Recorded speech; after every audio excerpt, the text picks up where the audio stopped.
Hey everyone, welcome to another episode of the Voices for Voices TV show and podcast. I'm your host, founder, and executive director of Voices for Voices, Justin Allen Hayes. If you can do us a big favor, give us a big thumbs up, like, subscribe, share, follow, all those things. All those things are free. We would greatly appreciate it. Thank you for joining us. If this is your first episode or you've been with us from the beginning, we're reaching corners of the world that I never really I did dream about, but that are actually come into fruition, which is just really incredible, and that just shows that there's an interest. We know there's high level interest. We're not going to get into that every single episode, but just to know that individuals know Voices for Voices and know that we're a 501c3 nonprofit. That when they look at our social media, we don't have millions of followers. We don't even have a couple hundred on just about all of our platforms. But if you do look at the content we post, it's high quality.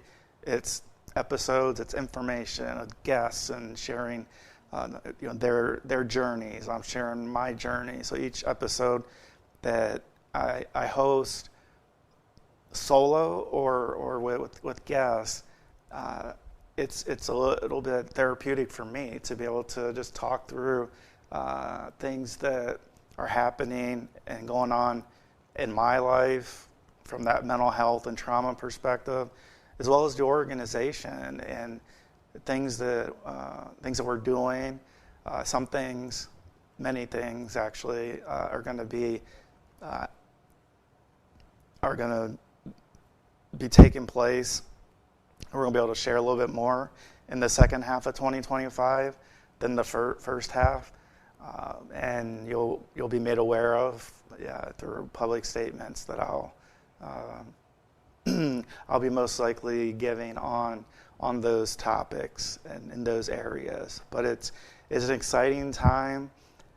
We, as you know, we're a charity, and a big thing that we do, one of the primary things we do is we advocate.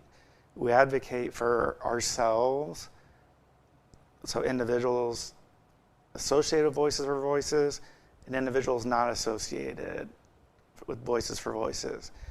So we advocate, and you might think, well, what's an advocate? And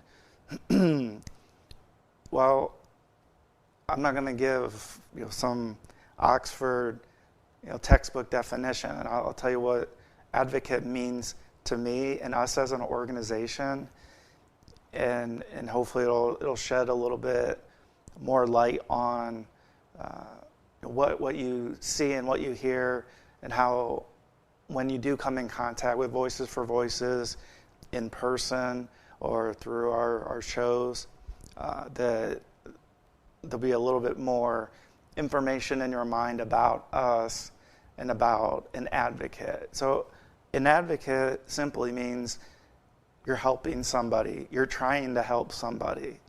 It could be one person. It could be a group of people. It really just depends. One day, maybe helping one person. Another day, it may be an organization or a group of people that you're helping and that we're helping. And so that's first and foremost what an advocate is we're helping somebody somewhere at some time. That's what we are as an advocate. That's what we are as an organization. That's what we are as a charity, and that's what I wake up to every day and think of ways to better serve, better communicate to you, whether you're watching or listening, or you're reading a transcript of one of our shows, that you're able to consume that a little bit easier. And right when you have more practice, you get a little bit better. And I'd like to think that over the 270 plus episodes that we've filmed, at this point, on our way to 300, which again, we're going to hit that with in-studio, out-of-studio episodes total by the end of 2025. But by just being true to ourselves about what's happening in the world, and this isn't even like a political statement, this is just a human statement, that we feel that there's some things, some areas that as a society, as a public, that we could do a little bit better on. As individuals, right? We look at, you know, these maybe like a performance review, and we come up with these goals, and then 6 months or a year or weekly or monthly, whatever the cadence may be, then we're graded against that and say, oh, well, you know, you did great on this, and we could do better here and there. And so that's what we're trying to constantly do, is to do better in all areas. And by doing better, it might not come across as better. I'll give you an example, right? So if you checked out the last 2 studio episodes we did, and actually probably maybe the last 10 or 15 total episodes we've done, you know, it's on pretty heavy topics. Hard to talk about, hard to share about.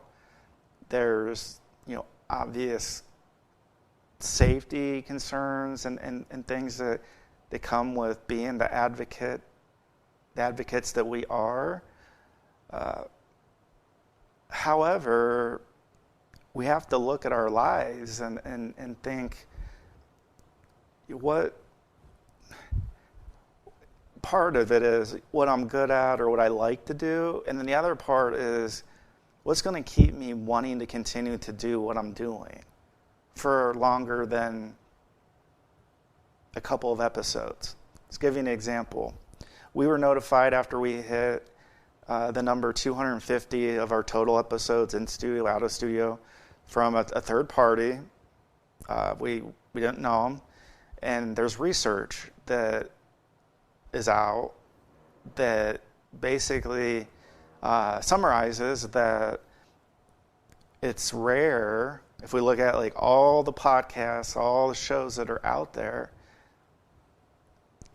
it's rare so it just means like a smaller amount than like the whole. So let's just say if there's 100, let's say like, I don't know, maybe 5 or 10 of those 100 make it to 250, and for one reason or another, others don't.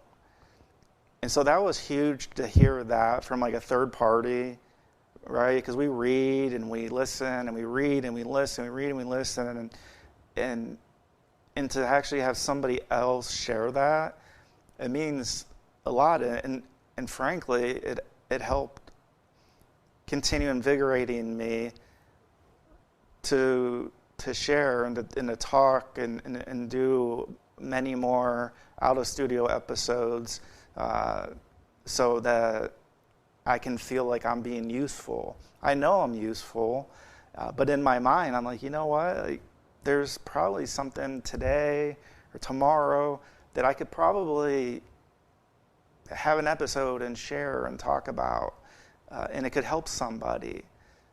And so that's the other side of it, is I wake up because I like what I do and I like helping people.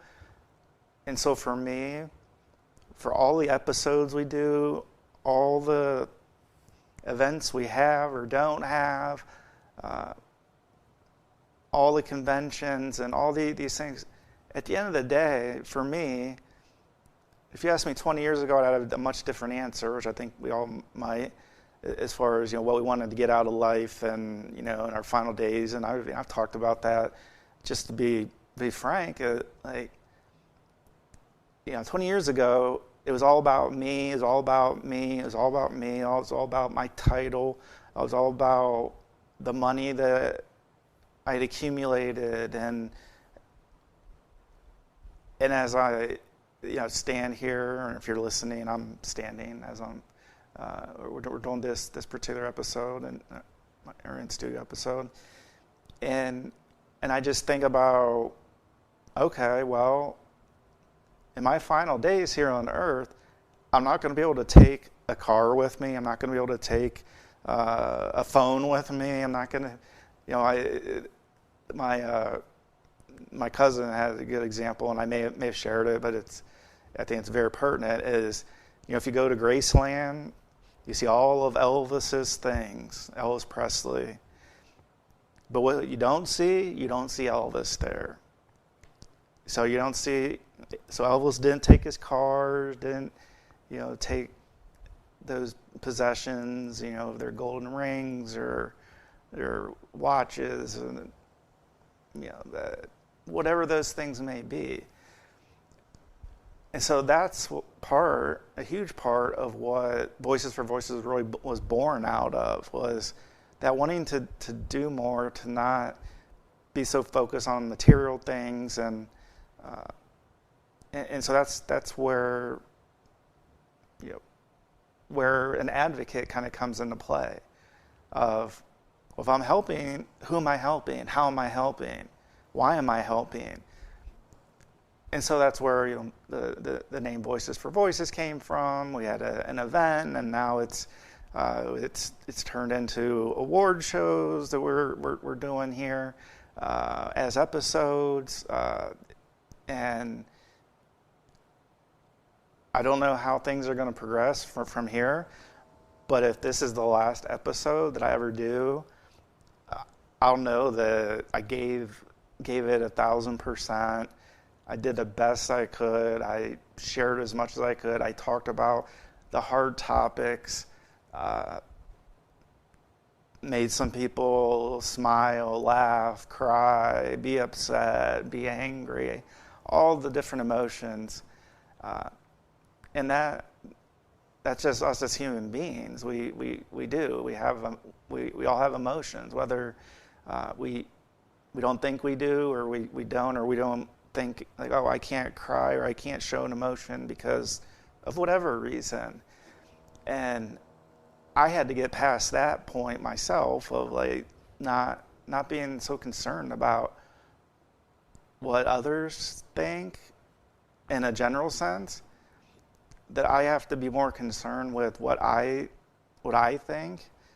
And where I'm at in my headspace now is in that helping space, where that's helping others. So while it's nice to get recognized and nice to meet individuals who some are famous, some are well known, some aren't. It doesn't matter. Just the fact that I'm able to, and we were able to have that impact. So we are not only a charity, but we're an advocate. And we're an advocate for all voices, all shapes and sizes. And that's something I can get behind. That's something I have gotten behind. Others have gotten behind. That we're getting, to give an example, I got feedback from a listener or viewer. I'm not sure how they consume our content, but they said they're a supporter of our show. Doesn't mean that they have to be donating money. It's just, we support your show, what it's about, the organization, and this individual has cancer, and so that, touched me on so many levels. One is, my father passed away last year due to cancer. So it hits home personally of, I don't know from the person having the cancer what it's like, but I know what it's like to be a loving family member for a person that is going through cancer, regardless of what kind it is or what stage it's at and what all the probabilities are. And so when I got that feedback, it wasn't long. It wasn't like 3 paragraphs long saying how great we are It was just more like, keep doing what you're doing. I support what you're doing. I'm a cancer survivor going through treatment. I don't have it all memorized.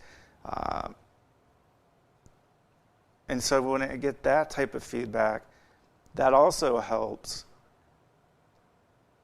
me have a better understanding that what we're doing does have purpose. That may have started selfishly, like, here's what I want to do with Voices for Voices. But on that very night that we had the event during COVID, and we were able to have almost 20 people share their stories. Some were in person and some were as far away as New South Wales, Australia. Allison Rose Clark, she's a survivor of abuse, and she has been a good friend of mine and the organization since really the beginning. Has been inspiring to continue on. That there's going to be days where you're not going to want to feel like doing a whole lot, or it might feel like you're not making a difference because, well, yesterday I got this feedback, but I didn't get it today. So what changed from yesterday to today? And so to bring all those voices together who have been through some type of abuse, some type of addiction, some type of recovery, trauma, it was just incredible to bring people together like that. And one of the big goals, actually two of my big goals, that you know about, the one you definitely know about, the second one I don't mention a lot, but I did mention at that very first event. So the first big goal we have, so if you're wondering like, oh, well, you're just a TV show and podcast and blah, blah, blah.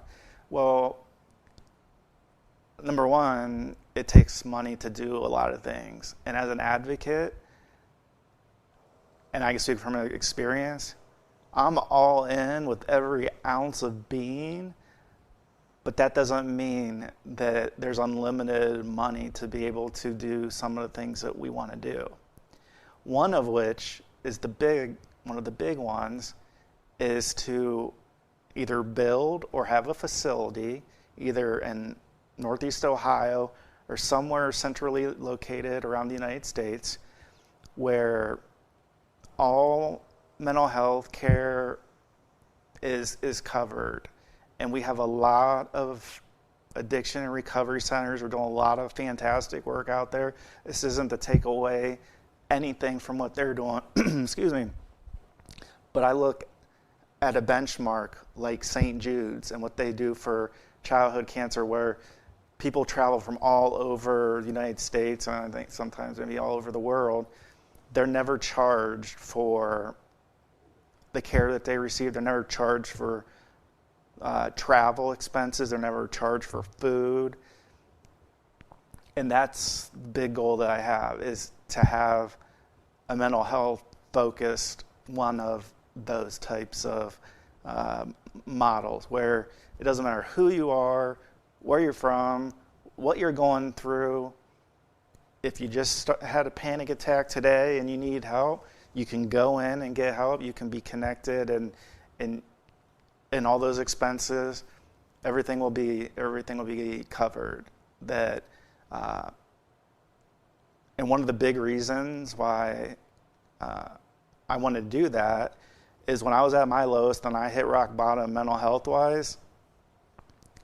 You look at me or you hear my voice, so I represent what could be thought of as a demographic that doesn't have trouble paying for things, and oh, well, if you need to be seen by a doctor, well, you have insurance and you got the money to pay for this and that and the other. Well, one of the big things I had to get over when I was sitting for the third time in 2 weeks in the emergency room at Akron General Hospital, where I was deciding to voluntarily admit myself into a psych ward, to get things under control or to not.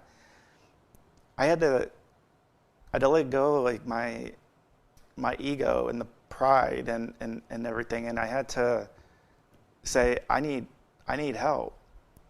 But part of that also, that decision, was the money. Well, we're being told it might be 5 days. And well, a 5-day hospital stay, it's a lot of money. You're darn right it's a lot of money.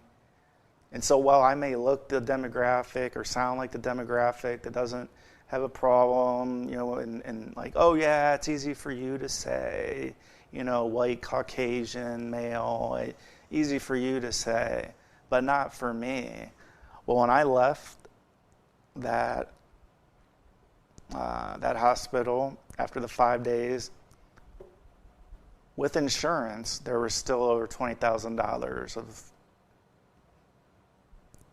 cost that needed paid. And I didn't have a job at the time. I had just been married for coming up on 6 months. And it was just a very scary time for that. And so part of my decision was like, I need help, but I can't pay for this. I don't know what it's going to be. Luckily, and I'm saying luckily because it could have happened a different way. It was communicated through different channels to take care of yourself, not worry about what the cost is. And so when I heard that, I was like, all right, Justin, we need to get help. So when I take that back and talk about wanting a facility where anybody can walk in and not have to pay for anything, that's why. Because whether you're the demographic, whether you look it, whether you sound it, whether you live in a certain area or you come from a certain name and pedigree and whatever that is, I don't want that to matter, and it shouldn't matter, because we're all human beings and we all should be able to get the same help without having to worry about, oh crap, well, if he had to pay $20,000, I may have to pay $40,000. I can't afford that. Like, heck no. So that's a big reason why that's one of our big goals. And that costs money. And that costs more than $5 or $20. And we accept donations of all sizes. Don't get me wrong. We value and we're able to do some things with the donations that we get and with the help that we receive. And that's A-okay with me. But for us to be able to get to that point of where I want to be at, that's the big goal. And I don't talk about that a whole lot. Maybe I should. Maybe I should. I don't know. I don't. This is the first time I've gone through something like this. I've never had a show, a podcast before, and so I don't know. Maybe I should talk about it more. I'm learning, and so that's the really big goal that I have of, I talk about wanting to help 3 billion people over the course of my lifetime and beyond. I know that I can't do that alone. Our organization can't do it alone. And I know that if we continue in that positive track, that we're going to be helping people long past when I'm here on earth and pass away. So that's where that legacy of wanting to pass that along and pass that torch and have individuals to be just as passionate as I am and we are at Voices for Voices to want to do something like that. It's easy to be a bystander and walk by and pretend something's not happening or we didn't see it or I don't want to get involved. Well, I'm the exception to that rule because I do want to get involved, and I am, and we are, as an organization. We talk about topics that like, oh, I can't believe they're talking about human trafficking. Oh, that's a dangerous. Yeah, it is. Well, there's a lot of dangerous things that can happen. We could get in our cars and be in an accident and have tragic injuries or pass away. That could happen. There's a lot of things that can happen, but I want to be mindful and to know in my mind that whenever my time's up here on earth, that I did everything I could for all types, all individuals that I was able to come across. If there's a demographic, or if there's individuals that you want to reach out, be a guest on our show, please reach out. Let us know. We want to hear from you, and you don't have to talk a whole lot. I trust. I mean, you can tell. I can do the talking thing pretty good as far as filling up time. And just to know that by you coming on the show, or somebody you know coming on the show, even if you're like, you know what, I just want to do an audio. We'll do an audio. We'll do a phone call, and we've done that before. Well, I could do Zoom, and okay, well, we've done Zoom before. Well, I want to be in studio. Well, we've done that before. So there's not really a method that we haven't done as far as, bringing guests on the show, as far as that goes. Obviously, we communicate ahead of time, so we know that. So that we have an idea of what the flow of the day, the filming day is going to be. But other than that, you don't have to do anything. Have note cards, have information that you want to share. Talk about experiences, talk about events, talk about things that change your life for the better, or that if somebody else is in the position you were, that you want to share with somebody to help them get through, to know that life is worth living, that we all are valuable, we all have things to offer. Obviously, not all of our things that we offer are the same. So they can take all kinds of different forms. It could be a musician, it could be a landscaper, it could be somebody who works construction. We need all those. We need all of you. We need all of you with us, no matter what that is. And it doesn't have to be glitzy and glamorous. To be like, oh, I can't be on because whatever. Well, we want to have you on. We want to share your story, because by sharing your story is going to help at least one other person. And then that there might be even a second person. It might be helping you too. Of being like, wow, like I've never been to therapy, and just by talking, I feel a little bit better. And I'll just close this episode on, for me, for therapy, I've had therapy since 2017. It's something that's continuous in my life. If you go to therapy, it doesn't make you weak, it makes you strong. Every time I come out of a therapy session, even if it's just a teeny bit, there's just a teeny bit less stress that I have when I leave. And so for me, as long as there's a teeny bit less stress, I'm going to continue to do it. And you should too. Don't think you're alone, because you're not alone. I'm not alone. None of us are alone. None of the 7 billion of us plus in the world are alone. So thank you for joining us. Please be a voice for you or somebody in need. And God bless you. God bless America, and God bless the world.